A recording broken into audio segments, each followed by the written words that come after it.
शहर की तेज रफ्तार जिंदगी के बीच जहां हर दिन एक दौड़ जैसा होता है, वहीं एक छोटा सा घर था जहां सुकून अब भी बसता था। उस घर में रहती थी मीना अपने पति अशोक और अपनी सास के साथ। घर भले ही बड़ा नहीं था, लेकिन उसमें रिश्तों की गर्माहट थी।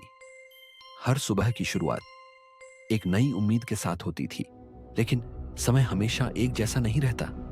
धीरे धीरे अशोक चुप रहने लगा, घर देर से आने लगा। सास के चेहरे की मुस्कान तानों में बदल गई। मुझे अपने नाती का चेहरा दिखाओगी तुम या नहीं? घर में बहू आई है या बोझ? 2 साल हो गए, अब तक कोई बच्चा नहीं। मीना चुप रहती, उसकी आंखों में आंसू होते, पर आवाज नहीं। मीना ने मंदिरों के चक्कर लगाए, वैद्यों के पास गई, डॉक्टरों के पास गई, पर हर जगह सिर्फ एक जवाब मिला। बाबा, आप ही मेरी आखिरी उम्मीद हो। बेटी, मेरी औषधि भी कारगर नहीं। भगवान कृपा करो, अब क्या होगा मेरा? एक दिन पड़ोस की औरत उसके घर आई, धीरे से उसके पास बैठी। पड़ोसन बोली, एक दाइमा है, लोग कहते हैं वो बांझ को भी मां बना देती है। एक रात उम्मीद और डर के बीच मीना और अशोक उस औरत के पास पहुंचे जिसके बारे में उन्होंने सिर्फ कहानियां सुनी थी।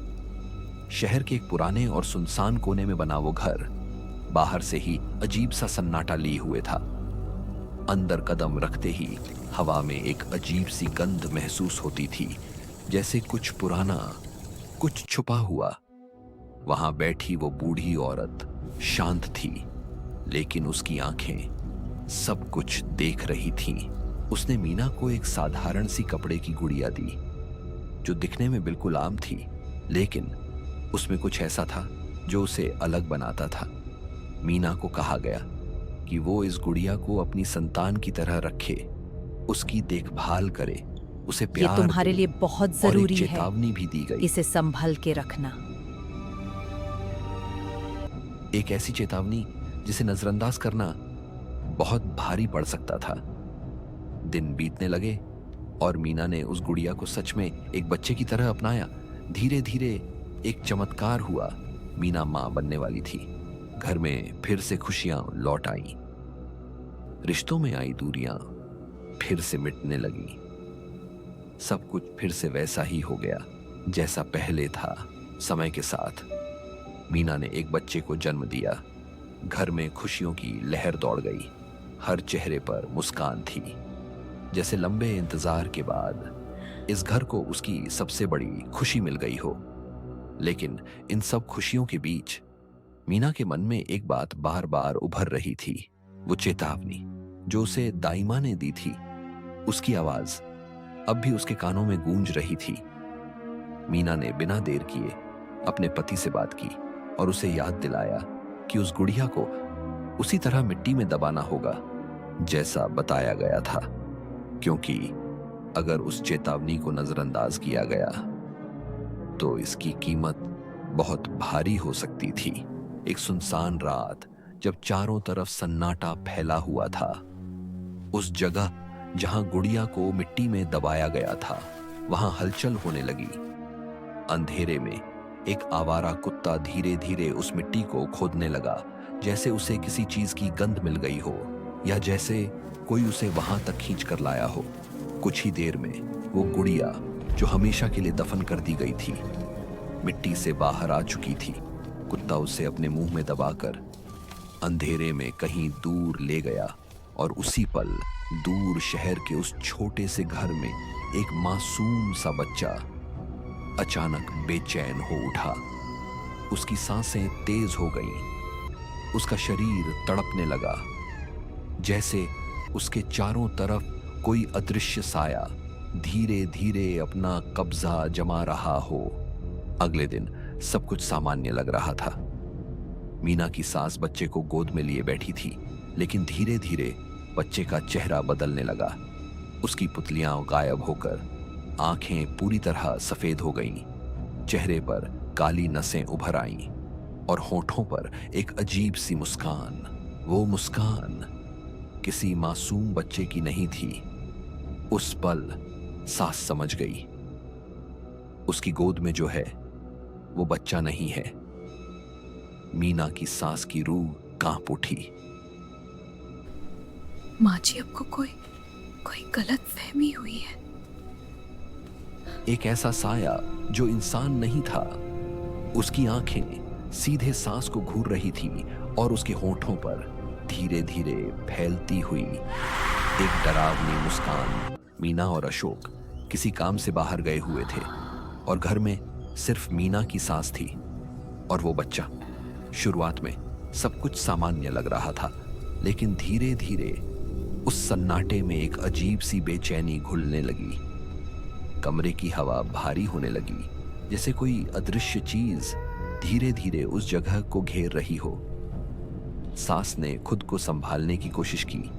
उसने नजरें पलने से हटाए रखी, जैसे वो जानती हो कि अगर उसने एक बार भी उस तरफ देखा तो वो कुछ ऐसा देख लेगी जिसे वो कभी भूल नहीं पाएगी। कमरे में अचानक सब कुछ शांत हो गया, इतना शांत कि उसकी आखिरी सांस की आवाज भी साफ सुनाई दे रही थी। और फिर वो सन्नाटा हमेशा के लिए छा गया। माँ, ये क्या हो गया? माँ, माँ, माँ, ये क्या हो गया?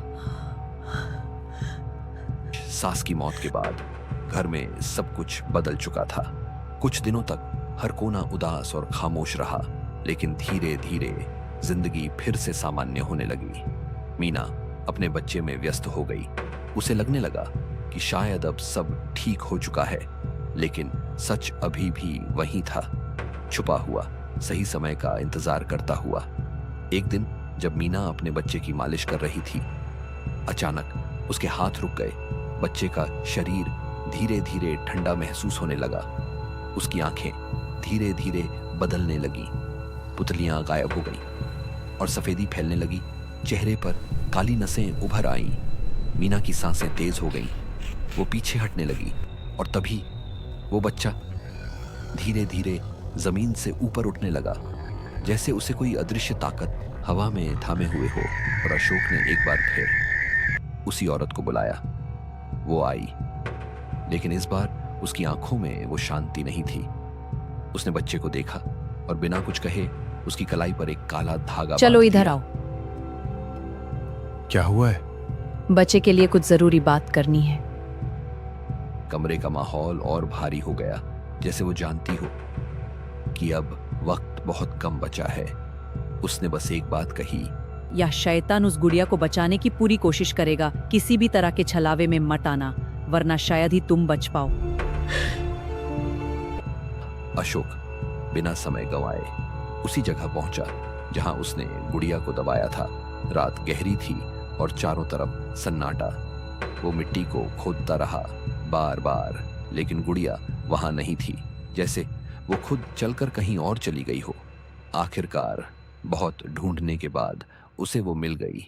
जैसे ही अशोक ने उस गुड़िया को अपने हाथ में उठाया, उसके आसपास का माहौल बदलने लगा। हवा ठंडी हो गई और सन्नाटा और गहरा। फिर धीरे धीरे अशोक के हाथ में मौजूद गुड़िया हिलने लगी। एक पल में वो बच्चे के रूप में बदल गई और अगले ही पल वो रूप एक शैतानी साए में बदल गया। अंधेरे में गूंजती हंसी के बीच अशोक भी वहीं खत्म हो गया। हेलो? मीना ने अपने पति को कई बार फोन किया, लेकिन कोई जवाब नहीं मिला। तभी उसे घर के अंदर से बच्चे के रोने की आवाज सुनाई दी। डर के बावजूद वो अंदर चली गई, लेकिन शायद वही उसकी सबसे बड़ी गलती थी। अंदर जो उसने देखा, उस पर उसे अपनी आंखों पर यकीन नहीं हुआ। वो भागना चाहती थी, लेकिन अब बहुत देर हो चुकी थी और उसी अंधेरे में पूरा परिवार हमेशा के लिए खत्म हो गया।